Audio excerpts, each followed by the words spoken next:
friends. This is a subject that's come up a number of times in recent months as well as over the past few years.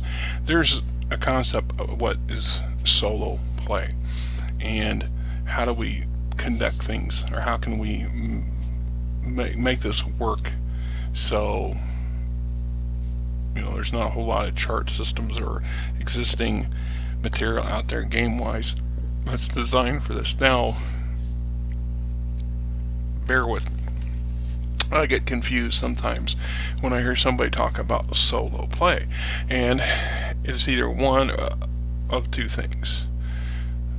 Ideally, a game master and a single player are going to sit down and play a game, and perhaps this is a one-on-one session, which isn't as uncommon as it might sound. If you think about how many times you found yourself with a playing group that, for whatever reason, one person shows up. You got one regular who is always there because that's how they are, and or the weather permitting, they live close by, what have you. Perhaps they live in the house with you, I don't know. But the rest of the group doesn't show up. And so in my case, and I've had this many times over the years, I like to have a second set of options available. Obviously, if I'm running a campaign that has 3 to 4 people or 5 people, and every couple weeks we have a session where only half the group shows up or nobody shows up, and except the one person, you can't really run that game fairly, and because you're going to be ghosting a lot of characters, and a lot of the players are going to miss important things, or perhaps they're not on board with playing that way. So usually in my case, that's when I pull out another game system, one that both my regular and I want to play, and I'll use this one as an example. Star Wars, because I have a lot of material for it, and it lends itself. Like Dungeons and Dragons, there are certain character classes that lends itself to the one-on-one character, the solo game, where the player could be a bounty hunter or an assassin or a smuggler, and you only need the player, maybe an NPC as a cohort, but generally just the player. And this also allows us to bring in the opportunities of, so let's say our third session for our regular D&D game, and this time my regular guy and one of the other players come in, but when we only have half the group, it's not really fair to ghost the D&D campaign. And so we can pull out the ongoing Star Wars game where my regular player is playing a bounty hunter as an example, and now I can have this second player come in and create a one-off character, or just hand them one out of my generic stack of characters, and this person will be stepping in for the session to help the bounty hunter character achieve a goal, or to fix a problem, or introduce something, right? So potentially that's how they can come in and go out. You see that in the movies. Look at The Mandalorian. If you have any experience with it, you can see where the primary character has a number of add-ins that come and go, somebody different each episode, and adds background and flavor to the character in the overall game, but they're in and out. So if four weeks later the same 2 people are back at your table and the rest of your group is missing, you can have that, if they choose, that second character, a player can bring that original character back in for another moment with the bounty hunter, etc., as an example. Okay. The second concept of solo play, in my opinion, and this is one that sometimes can confuse people, and it shouldn't. Especially you people who've played when you were young, and the idea of solo play is there's no players. The only player is you. You and the game material. You have a game that you want to play, or just something to pass the time, and you can get quite elaborate with these. You could, if you're talented at writing, this could become a story that you play by writing and filling in interactions and things like this, and could actually develop into a reasonably readable, printable story material. Or it might be just something to help you pass the time. You could be some version of a tabletop war game that you're just moving the pieces on. The problems with this? Well, first off, let me go back a second. When we talk about that kind of solo play, the individual, you, yourself, and I, makes quite a group. It was just you. When we were younger, sometimes we just wanted something to pass the time. Maybe I'm guilty of this more than others in my generation. Before video games dominated everything else, now I want to kill time. I can go pull up one of the the war simulator games that I like to play and play for free, and blow half an afternoon staring at the computer screen. But back in the day, we didn't have that option. So what we did was, or I could do was, is I tried to play a game with just me. Now, like I said, that is okay, but your tendency to want to cheat in your favor is hard, and it's also difficult to truly have random actions. So if you have NPCs that are interacting with your character, and you need something that's going to generate possible scenarios or responses to what your character's trying to achieve without you playing you and the NPC. So here we go. Alright. This is part of the very, very big game system that I created. I spent the better part of 10 years working on, and then got sucker punched by a game company claiming that they were going to publish it, and we're going on 3 years now, and I haven't heard a word from them in 2 years. I'm just saying, I'm pretty sure it's a bunk.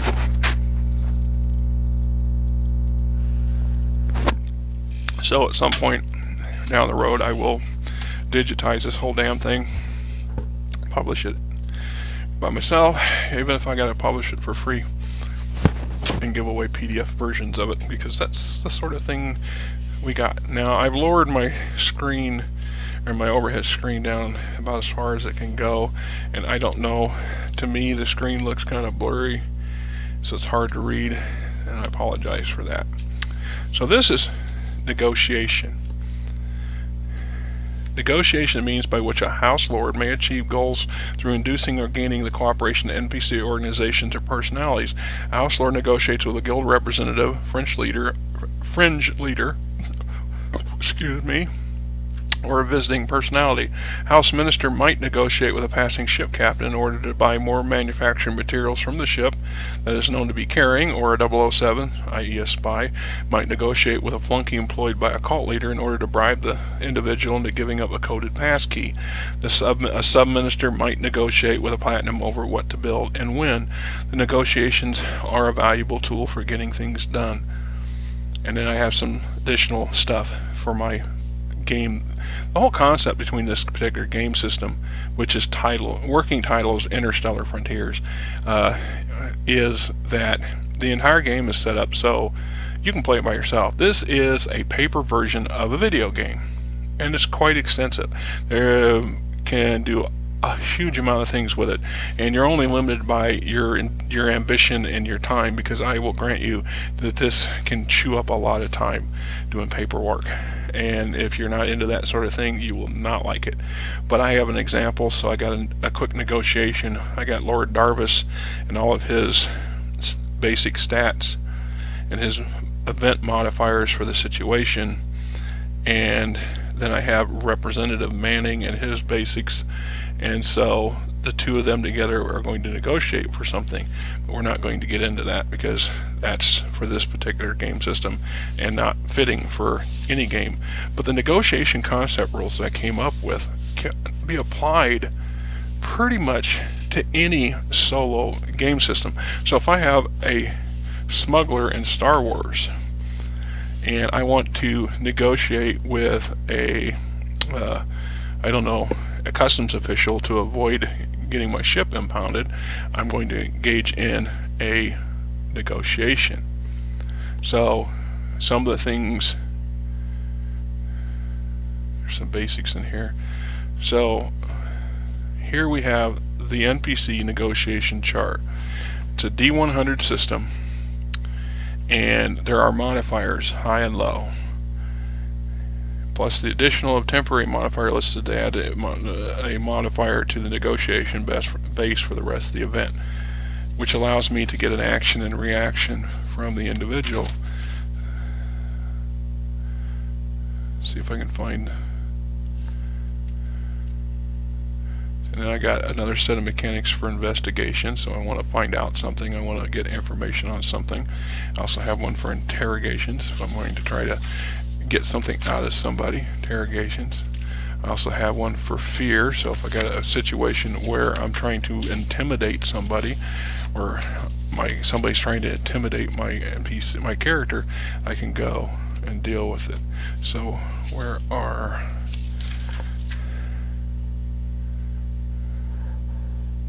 Alright.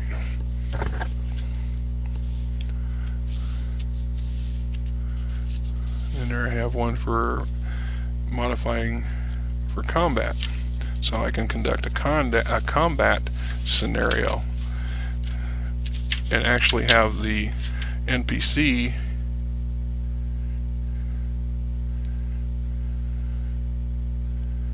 or the guy I'm combating with can make moves and adjustments and change how they're doing things. Okay. We also have modifiers. And our modifiers, as an example here, various conditions, situation during an event can affect the player's ability and mindset. Or the characters, I call them floobs. Do they have a leader present? Are they vested in the task being demanded of them? Are they trained to deal with the situation? So we have modifiers. So does your character believe in their own cause? Well, I would think so. So there would be a +2. And are you negotiating with a personality or a flunky? A personality would be the equivalent of a player character NPC, where a flunky would be your general run-of-the-mill average Joe. Right? So in this case, if you're dealing with somebody, if you're trying to negotiate with a customs official, he's probably a personality, and it gives him a +5 to his modifier, and your character gets a +2 to their modifier. And then, do they have an existing relationship? Has the smuggler and this particular individual had crossed paths before? If so, your character gains a +2 or a -2, depending on how good the relationship. So if you have a positive relationship with this person, a successful negotiations in the past gives you a bonus. Unsuccessful interaction gives you negatives, and you kind of keep track of that stuff. This is where I talk about having a lot of potential paperwork. Freedom of action, is, in this particular case, the house lord is the player. If the player is using a flunky, which would be a secondary NPC, not another player character, there's levels to this. Are they being compelled, or are you forcing this individual to do something? That's a -10. Are they being rewarded or bribed? Well, that's a -5, because in reality, if you got to bribe somebody, it's not necessarily a good thing. You have vested interest in seeing the task succession. Is it against the established morals? So are you, if you're trying to bribe this ship captain, or the ship captain is trying to bribe the customs official, and the customs official actually takes this job serious, you are going to have a -10, because this individual has established morals. If he doesn't, then you won't have that. Then they go, are they trained for the task? So in this case, see skills. Well, if there's a skill, if the NPC has negotiation as a skill, then they're going to get bonuses. If your character has invested in negotiation as a skill, your character gets bonuses. Are they supported?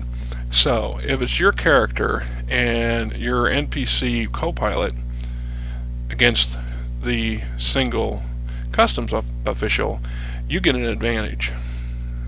If it's the other way around, it's your ship captain and the customs official is there with a couple security guards, he gets a bonus against the negotiation. And it goes on and on and on. So there's a number, about 15 different bonuses and negatives that you can apply to your scenario. And then we'll go back to rolling the interaction for the negotiation. So when we add in plus, let's just say we have a +10. Our character gets a +10 to negotiation with another person in the game.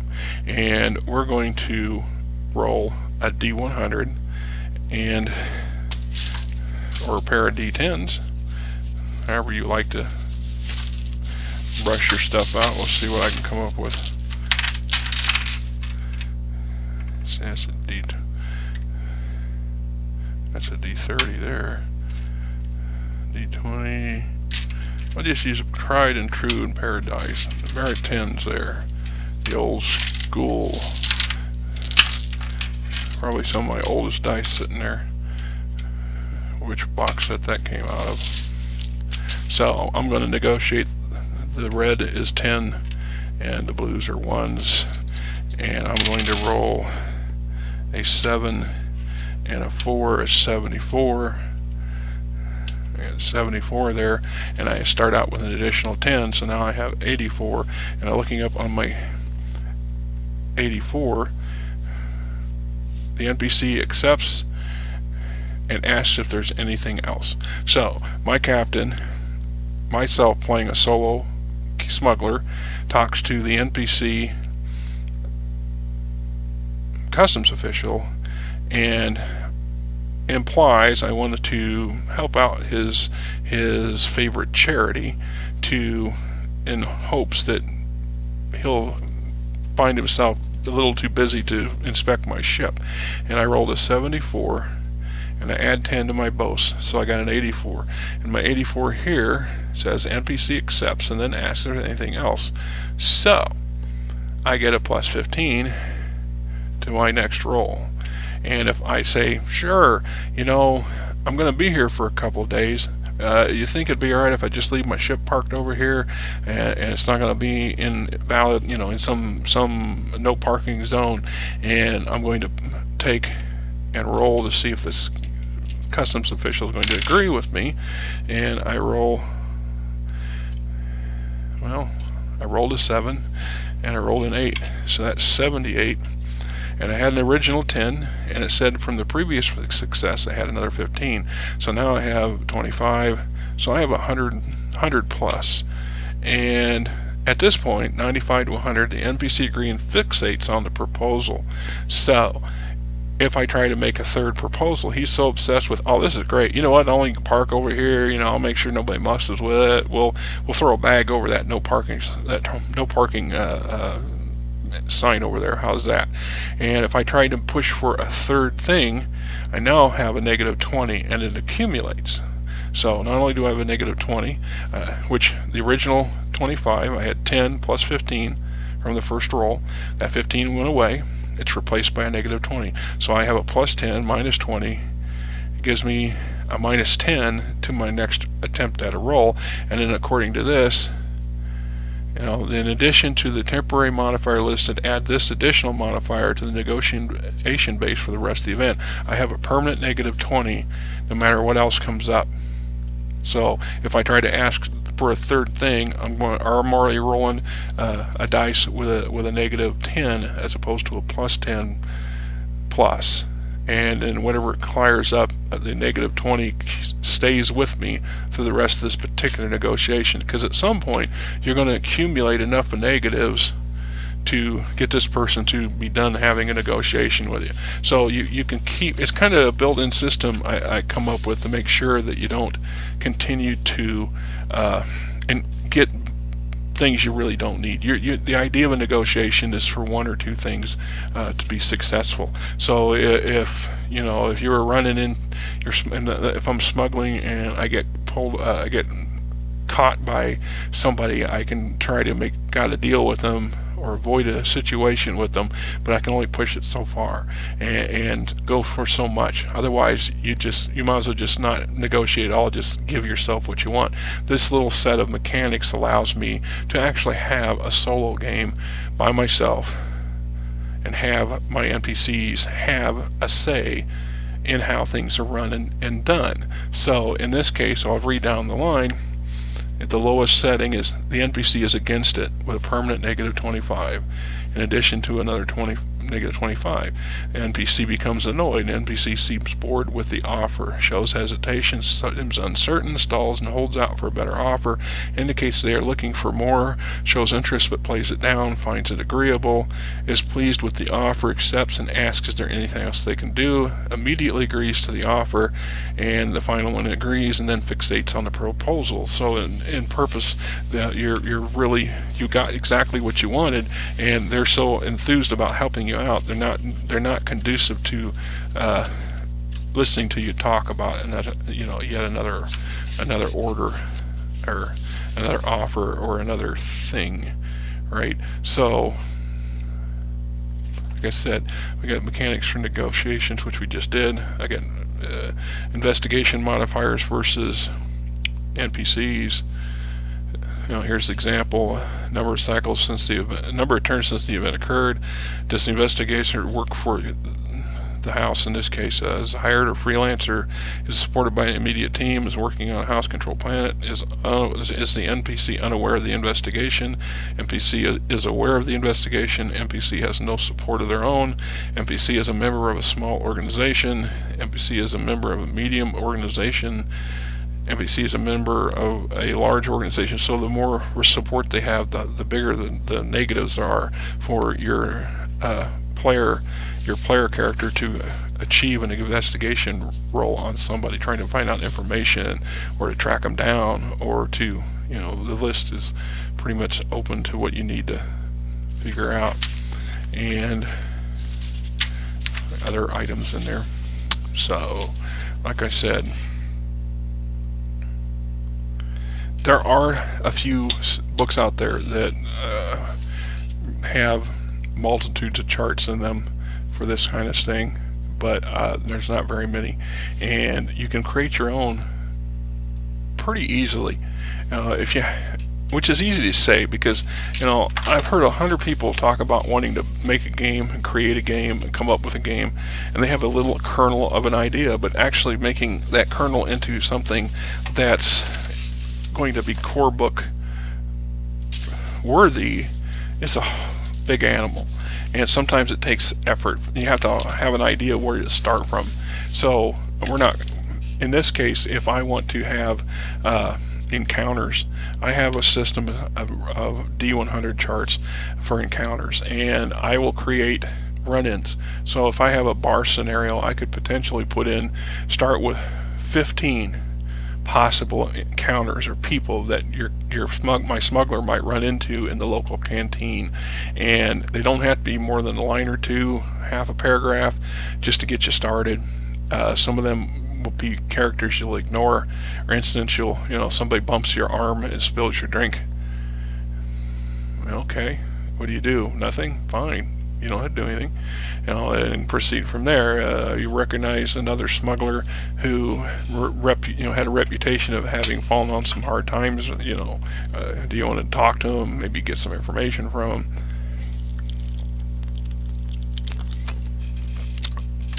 And you write that down in a notebook, and you leave spaces. 1 to 100, and then batter these down, and then later down the road, a couple months, a couple weeks, next time your character goes to a tavern or a bar, it doesn't have to be the same one. You could come up with another 3 or 4 possible scenarios or events and plug them into those. See, at some point you'll have 100 possible things, and I always keep in mind that maybe 10 to 15% of those should be no event.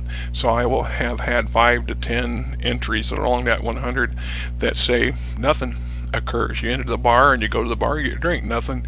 Nobody bumps your elbow, nobody hits you up for money, nobody falsely accuses you of something, nobody tries to muscle you out of your table. Whatever works, right? So I just want to throw that subject when we're talking solo play and how to potentially negotiate within a solo play environment. And if I can get some interest and people are interested in these things, I will do additional ones on investigation and interrogation and fear and combat. And I think there's seduction, and there's one other, right? Till then, this is Rick. As always, looking forward to hearing some comments and questions.